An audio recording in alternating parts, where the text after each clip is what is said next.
And a letter from the U.S. Supreme Court is bad news for an Albuquerque woman and maybe a lot of other drivers. Good evening. A New Mexico Indian Pueblo will not be held responsible for the actions of a tribal employee who badly hurt a woman in a crash here in Albuquerque. The employee had been drinking, was driving a Pueblo pickup, and was far from the reservation. But the long fight over the tribe's responsibility has ended with the U.S. Supreme Court refusing to hear the case. As Kim Vyas reports, it confirms that tribal immunity goes far beyond the boundaries of the reservation.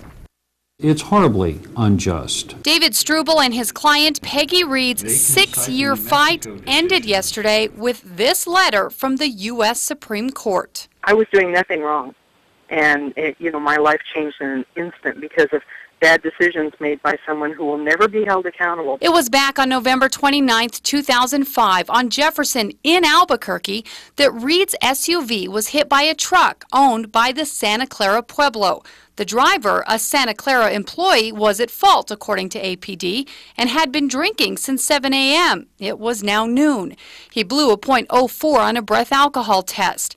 Reed was seriously injured and racked up hundreds of thousands of dollars in medical bills, and her car was totaled.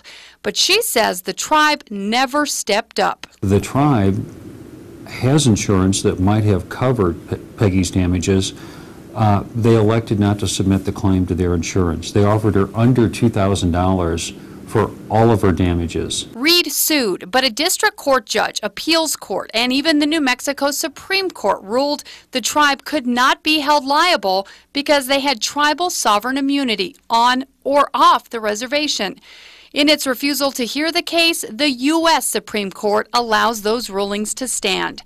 Reed says this decision isn't just unjust for her, but for everyone out there. The fact that there are people out there driving vehicles on public roads who aren't going to be held accountable for their actions, that's a scary, scary thing for all of us. Kim Vyas, KRQE News 13.